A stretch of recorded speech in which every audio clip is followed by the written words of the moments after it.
We need someone with innovative thinking for this division, someone who gets modern workflows. I'd been standing in that type of meeting for 3 decades. Not in that exact room. We'd switched offices twice since I started, but in the same role, field operations manager. The guy responsible for making sure drift line construction actually delivered buildings that stayed upright. I'm Howard Ames. Age, 61. Time at Driftline, 30 years. The last 20? Overseeing every major commercial build in Columbus, Ohio. I kept my head down, stayed compliant, and made sure my crews were protected.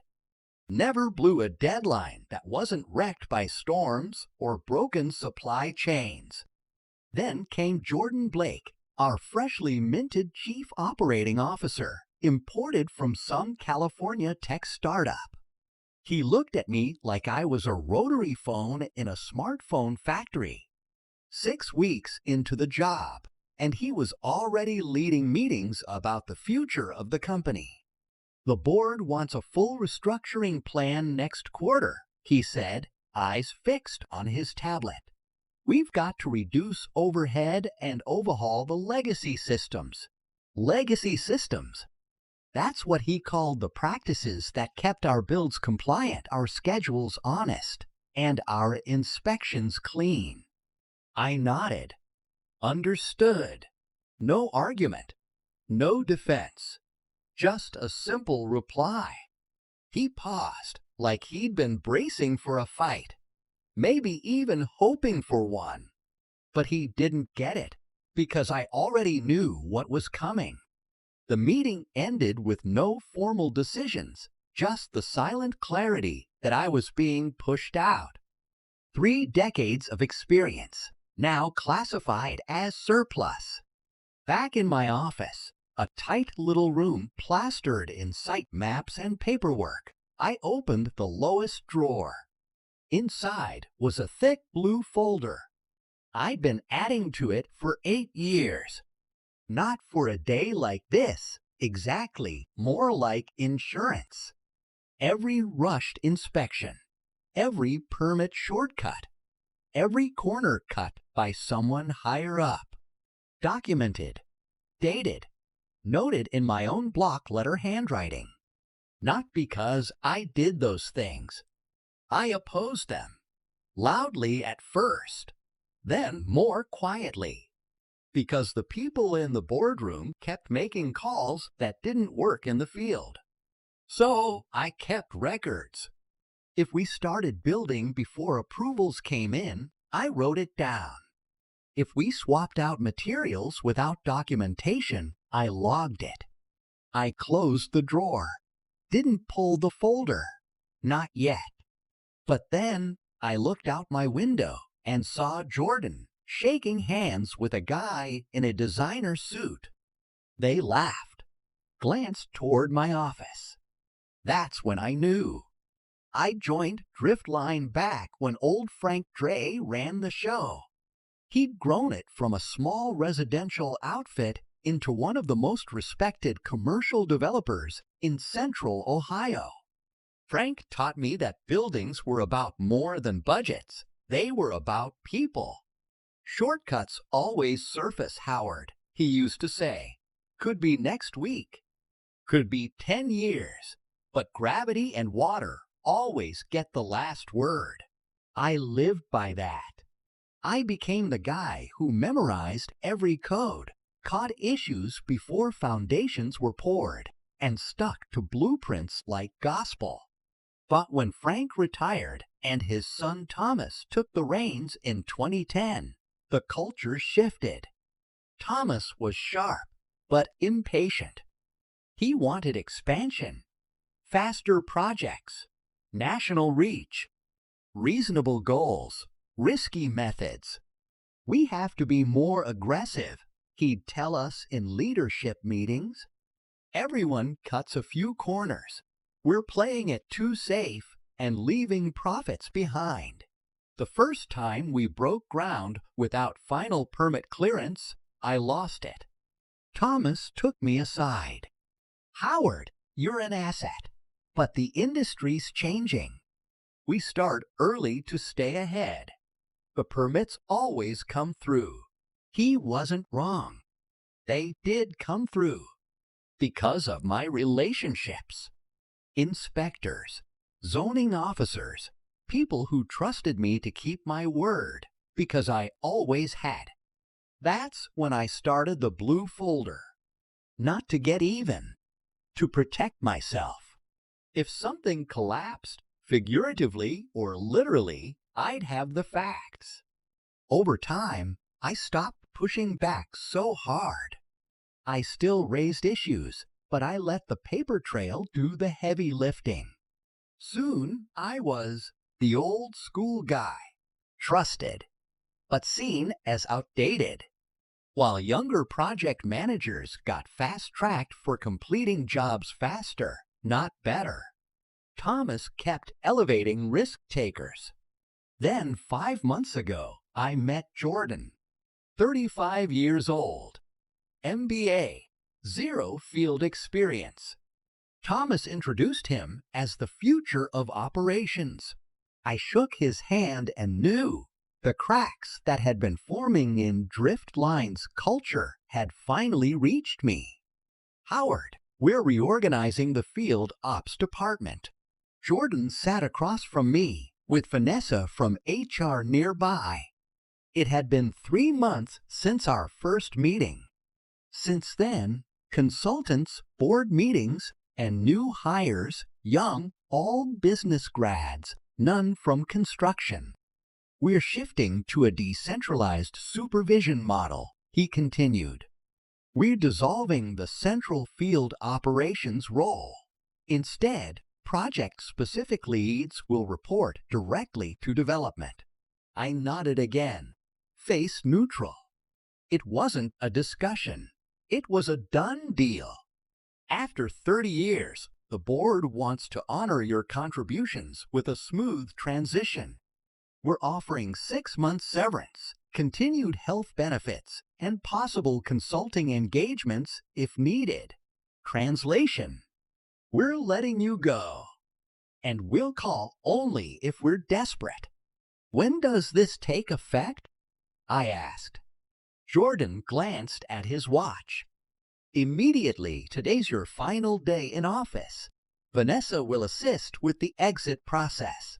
30 years. Summed up in 15 minutes. I didn't fight.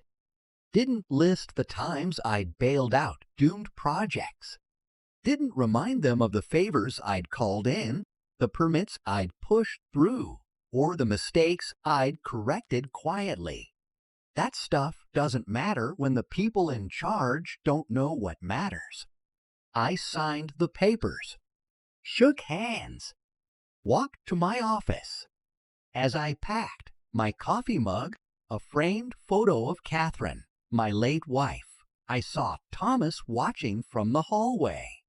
He gave a small nod. Not regret, just acknowledgement. I left most of the files. They belonged to the company, except for the blue folder. That was mine, and I slipped it into my bag. By noon, I was in my truck, keys in hand, engine off.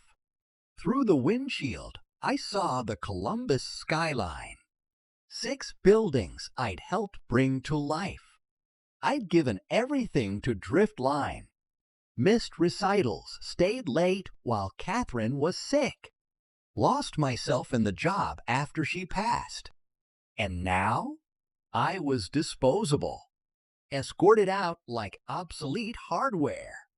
I started the truck, but I didn't head home. I drove to the Department of Building Safety. Gloria Daniels had been a junior inspector when we met 25 years ago. Now, she ran the place. "Howard," she said, surprised, "what brings you in? Something wrong at a site?" "Not anymore," I said. I was let go. Her eyes widened. "Driftline fired you?" That's crazy. I gave a tired shrug. They're restructuring. Well, she said, their loss.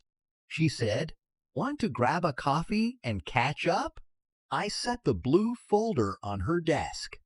Actually, I think you should read this first. 2 weeks went by. Nothing from Driftline. Nothing from Gloria. I spent the time organizing my home office and fielding surprised calls from former colleagues. Most had just heard about my departure. The severance checks started arriving, reasonable, though less than promised once prorated over 6 months. Then, on a Tuesday morning, my phone rang. Jordan Blake Howard. Hope you're well, came the too casual voice. We're running into a few snags on the Riverside Plaza project. I was wondering if you might consult for a day or two. Riverside Plaza, Driftline's crown jewel. Mixed use. Retail, offices, luxury apartments. Ground had broken 3 months earlier. What kind of snags? I asked. Permit stuff. The city inspectors making noise about changes to the plans we didn't formally resubmit. Nothing big, but it's slowing everything down. Gloria, it had to be. I'd be happy to help, I said. My rate is $300 an hour. 2-day minimum, paid up front. There was a pause. That's steep, Howard. We were thinking more in line with your old salary equivalent. That was an employee rate, I said. I'm a consultant now. And consultants with my insight don't come cheap. More silence. I'll speak to Thomas and get back to you. They did, same day. Thomas called himself, agreed to my rate, but made it clear it was a one-off deal. I signed their rushed contract and agreed to meet the project manager at the site the next morning. One look, and I knew the problem. They'd extended the foundation beyond the approved boundary, encroaching almost 6 feet into the setback zone. More space for retail, no doubt. A typical Driftline move. Beg forgiveness, not permission. Jordan waited near the trailer with Alan Pierce, the project manager. Thanks for coming, Jordan said, all grins. We've got a little situation with Inspector Daniels.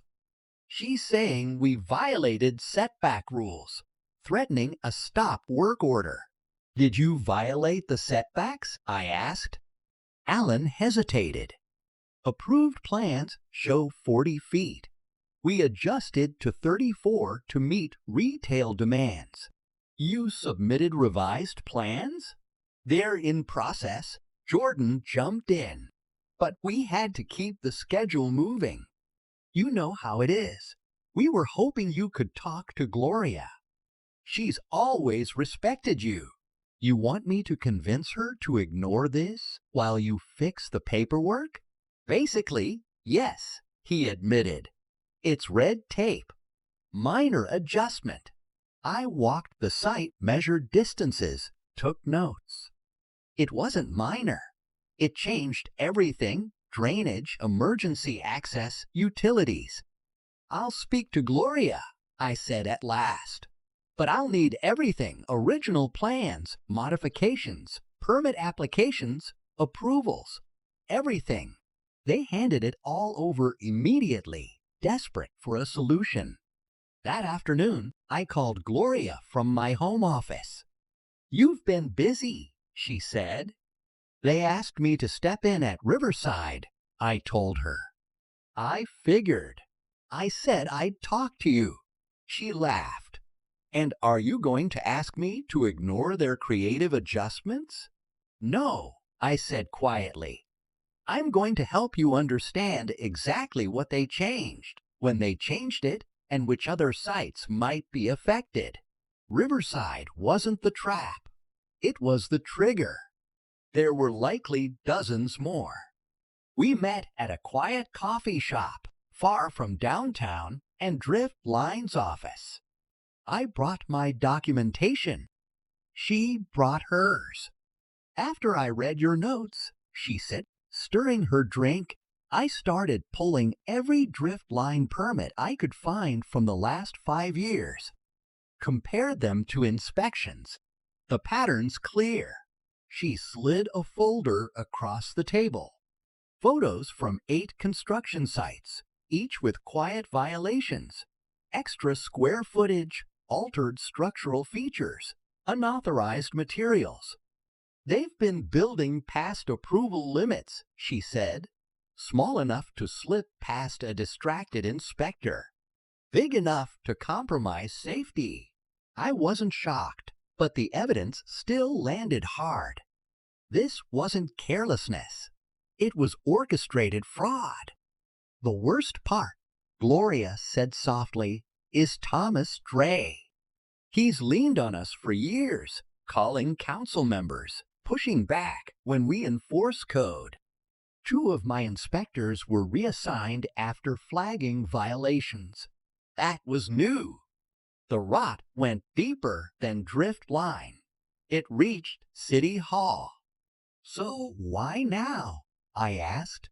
You've known for a while. She looked exhausted. Because your files make it a pattern, not just one inspector's word against a company. A system. She paused. And because I'm retiring in 3 months, I've got nothing to lose, but I need someone who understands the technical side, who can explain violations to non-experts. I sat back, letting it sink in. Driftline hadn't just fired me. They'd removed the one person who could testify against them with clarity and credibility. There's more, I said, opening my folder. After they let me go, I reviewed my notes from the last 8 years. Sure, every project has issues, but with Driftline, there's a method. I showed her the breakdown. How they adjusted plans post-approval to gain sellable space. How they swapped out materials for cheaper equivalents. How they jumped the gun on construction, betting permits would come through. How high does this go? Gloria asked. Thomas runs it. Project managers execute his plan. Jordan's job is to streamline, meaning fewer guardrails. And now they want your help to keep it going, she said. I nodded. They think I'm loyal or desperate. Gloria drained her cup. I could issue a stop work order just for Riverside. But if we're going after the full picture, we do it all at once. Every site, I said. Full inspections, permits, materials, compliance. That would shut Driftline down for weeks, maybe months. And those are buildings where people will live, Gloria, work, raise families. I've spent my career making sure those buildings are safe. I'm not stopping just because they let me go. She studied me, then nodded. Okay, Howard, let's do it right. I need everything. Organized by project, names, dates, violations. I left the CAF not vindicated, but resolved. This wasn't revenge. This was my job. Still was, just from the outside. The next morning, as promised, I returned to the Riverside site. Jordan was waiting, pacing. Well, he asked. Did you talk to Inspector Daniels? He asked right away. So, you did it? I did, I replied evenly. We went over the situation thoroughly. Hope flickered across his face. Can we keep working while the updated plans go through? I carefully explained the technical implications. The setback alters the drainage design and creates conflicts with utilities, I said deliberately. Jordan's brows knit together. That's not answering my question, Howard. She's following the correct procedures, I replied. The revisions are significant enough to require full review. You'll have to halt work in the affected zones until approval is granted. His expression darkened. That's not why we brought you on. You brought me on for my knowledge and contacts, I said calmly. I've delivered both. In my professional judgment, these changes require re-evaluation, and thanks to my relationship with Inspector Daniels, she took the time to explain the process rather than issue a stop work notice on the spot. This is ridiculous, he snapped. Thomas said you'd smooth this over. I met his gaze. I've done exactly what I was hired to do, advice on permitting. My recommendation is to return to the approved plans or prepare for serious delays. Jordan turned and stormed off, no doubt to call Thomas. I used the opening to speak with Luis, the site foreman, someone I'd worked with for over 15 years. You're building outside the scope of the permits, I said under my breath. Luis shifted uncomfortably. Came from higher up. They said the new permits were on the way. They're not, I replied, and inspectors will be here soon. If I were you, I'd make sure everything being built matches the approved drawings exactly. No additions, no assumptions. Luis understood. He'd been doing this long enough to see what was coming. That afternoon, Thomas called. His voice was tight, barely concealing his anger. Jordan says you're refusing to help with the Riverside situation.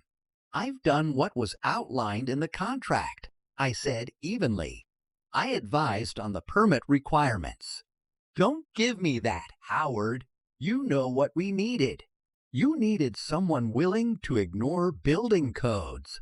That's never been part of my role at Driftline, and it certainly isn't now. A long silence followed. Finally, he spoke. I've always respected you, Howard. That's why your severance was generous. But if you're actively working against us, we may have to reconsider that arrangement. The threat was unmistakable. Play along or lose the severance. Do what you need to do, Thomas, I said. I will too.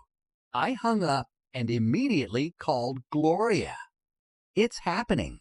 Thomas just threatened to cancel my severance. We're ready, she said. Inspection teams are forming. Riverside is first. Then we'll move site to site this week. They'll scramble once they realize what's coming. That's why we act fast. And Howard, the city attorney wants to meet. Your records are key to any enforcement action. The next morning, I sat in my truck across from the Riverside site as Gloria arrived with 3 inspectors and a city attorney. From my vantage point, I saw Jordan's anxious expression, the frantic calls, the hurried meetings with supervisors. By noon, work had completely stopped. Crews gathered in clusters, unsure of what to do, while inspectors documented every code violation. My phone buzzed. A text from Luis. What the hell did you do? I didn't reply. This wasn't personal. It was about doing the job the right way, whether I was on the payroll or not. A month later, I took a seat in the back row of the city council chamber as Gloria presented her findings. The room was filled, contractors, developers, Driftline employees, reporters. Thomas and Jordan sat front row, flanked by attorneys. Gloria's report was exact and unrelenting.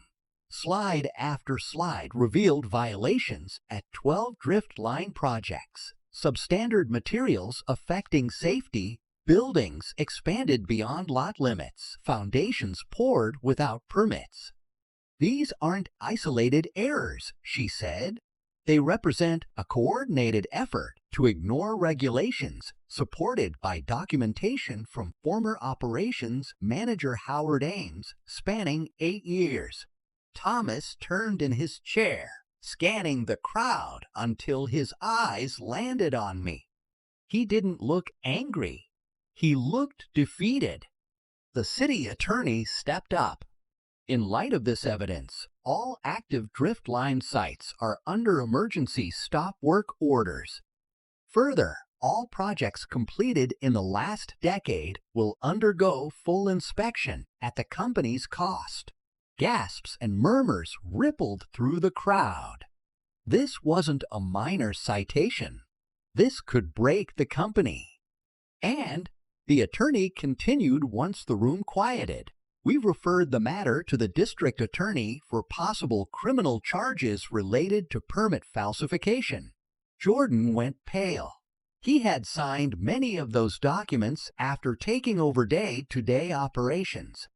I didn't stay for the aftermath. No need to watch Thomas address the press or see Jordan whispering with lawyers.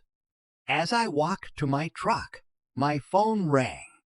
"Howard," came the voice of Peter Hammond, CEO of Ashenbrook Supply, a competitor. "Heard what happened. We should talk. I need someone who does things by the book." 6 months later, I stood on the 19th floor of a new office tower in downtown Columbus, watching steel beams slot perfectly into place. The wind bit at my coat, but I hardly noticed. "The city approved the new drainage plan," said Megan, my assistant at Ashenbrook Construction. "Said it was the most detailed report she's seen." "Excellent," I said. "Let's schedule the concrete pour for next week, weather permitting, and get environmental monitors in place before it starts." My phone buzzed. A news alert. Driftline CEO Thomas Dray resigns amid ongoing investigation. I didn't click through. I already knew. Driftline had managed to resume some projects, but the damage was done. The reputation was ruined. Jordan had resigned quietly months earlier and vanished to California. My office at Ashenbrook was smaller than what I had at Driftline, but I didn't mind. My title, Director of Compliance and Quality Control, meant I could shut down any project not up to code. Peter had made his expectations clear. No shortcuts, no exceptions. As Megan and I rode the site elevator to ground level, she asked, "Do you ever regret what happened with Driftline? You were there so long." I thought about it as we stepped out onto firm ground. Around us, the job site buzzed with order and precision. Every piece in place. Every rule followed. "No," I said finally. "I don't regret doing the job right. Never have. Never will." I looked up at the building rising above us, solid, straight, and built to endure. Just as it should be.